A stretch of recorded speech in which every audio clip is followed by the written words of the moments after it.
Hey Internet, did you know that you can see live breaking news over on our new channel, ScreenJunkies News? Yeah, you can do that, including the new Wonder Woman trailer reaction, so click below to check it out. And now, without further ado, Screen Junkie Show.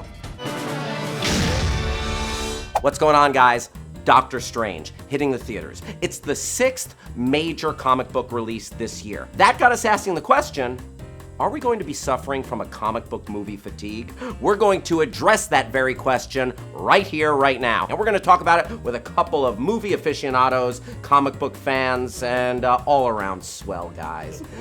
Coming across the hall again, our good friend. You're going to see him on Screen Junkies News, and you got a brand new show debuting Monday, November 7th, 4 p.m., Dan's Labyrinth. Ooh. On Screen Junkies Plus. And he's a good friend of the show. He's been here several times. You can see him on Geek and Sundry's brand new show, Dick and Johnson. Welcome back, Saxcar. Hey, good to be here.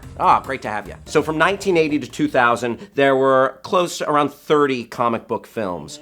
20-year span. In the 20-year span from 2000 to the upcoming 2020, 80 plus comic book films. So guys, are we currently in a comic book movie fatigue? I think that there's some elements of early onset comic book fatigue. I think if you look at the box office, a lot of these movies aren't performing quite as well as some of their predecessors. But I think really what we're suffering from more than comic book movie fatigue is unoriginal movie fatigue, and that's unfortunately something that plagues a lot of comic book movies. It may also be blockbuster fatigue too. Is it comic movies, or is it really these sort of capes and costumes, big giant punch-em-ups?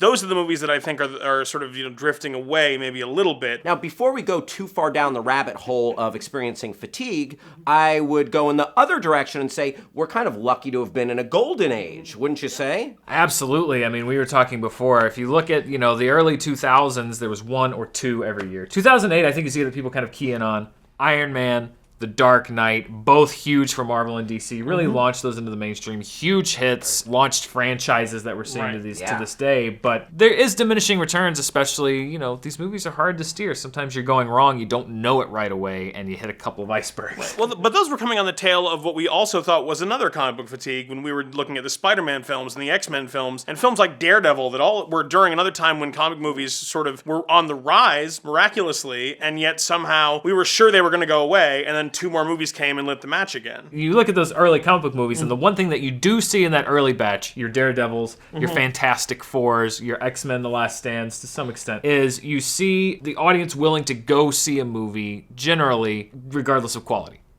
That's what, a lot of times, you look at those first 2 Fantastic Four movies, people went and saw them and they were awful. You don't get that anymore. This was all after Blade, too. Blade was one of the first successful comic movies ever, and that was so good, and so surprisingly good, that you kind of always hoped that and Blade was a nothing property, too. And you were like, oh, Daredevil, that's another comic no one's really heard about. I'll go check it out. It'll be great. It wasn't great. No, it's not. But nowadays you get a Fantastic Four that is a little bit DOA when it hits the box office and it doesn't perform, because people are like, oh yeah, I have other superhero movies that I can go see. Really, what we're also talking about, Spielberg said that he thinks comic book movies are like Westerns. Right. There's a bunch of them right now, and they're all going to die out. And of course, Disney and WWB are terrified of that. I think that Marvel and Warner Brothers, actually, I'll give them a lot of credit right now, are doing, I think, to battle this idea of fatigue. Man of Steel, I think, fell into this. Iron Man 2 definitely fell into this. This idea of we're going to put a superhero in it and throw a bunch of noise at the screen, and people will go see it because it's a superhero movie. And I think they both realize that that's not necessarily the thing. Warner Brothers, agree with the direction that they've taken it or not, they have given their films a distinctive style. I think that Doctor Strange has a distinctive style. I think that Ant-Man has a very distinctive style. And I think that's the key for these movies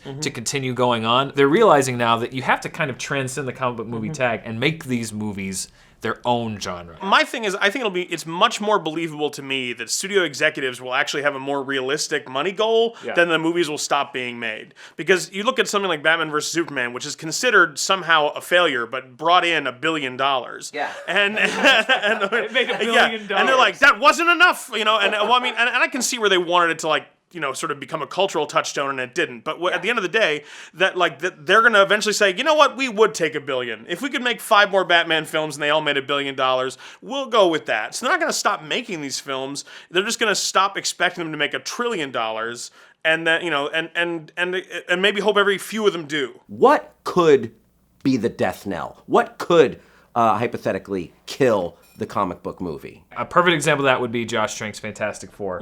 The idea of studio think. I think that comic book movies could easily die out if the studios treat it, I mean, I get it that it's a product, but if they take the creative voice out of it, Josh Trank, you know, what he was doing with Fantastic Four in that first 2/3 of the movie, I'm not going to say it was good necessarily, but it was interesting.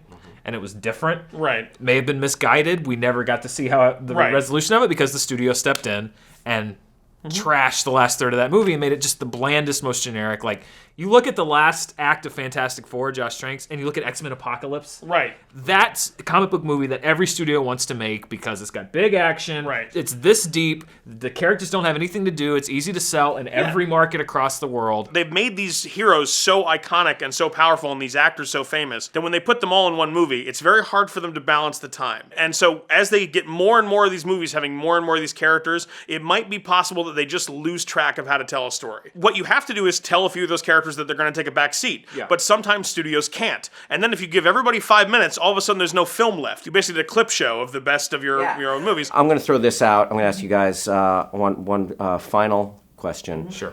If you could give the studios, all of the studios, any piece of advice regarding comic book movies to avoid comic book fatigue, what would you say? It's simple. It's tell a story. I think that if you look at successful film franchises, the ones that maintain, whether it's Lord of the Rings or Harry Potter, which are kind of in the same space, it's that the last installments did the best critically a lot of the times and at the box office because it was the end, because people wanted to see how the story ended. And I don't think it does anyone any favors to make all of these comic book storylines endless, because then it's just the idea of why should I go see this movie? It's just setting up things for the next movie, and I don't want to invest an endless amount of time. And that's not just comic book movies. I think that's the same for Star Wars. I think that's the same for just about anything, is don't make these. You can make a bunch of comic book movies.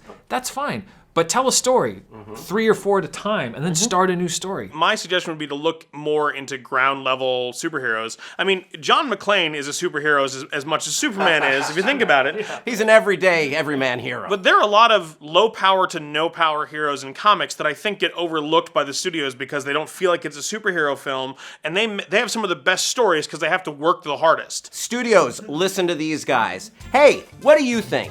Are we going through comic book fatigue? Or are you sitting there saying, what the hell are you guys talking about? I'm having the time of my life. Let us know in the comments section below. We want to know. I gotta thank these two fellas. Dan Merle, don't forget to check him out on the new Screen Junkies News and on SJ Plus with Dan's Labyrinth. And Saxcar, check out Dick and Johnson on Geek and Sundry. And check me out on Twitter, hit me up. Thanks for watching. I'm Hal Rudnick. Bye-bye.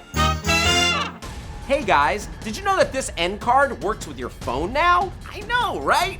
Click the boxes below to watch more Screen Junkies videos and click the Screen Junkies logo to subscribe and get this show, honest trailers, movie fights, and more.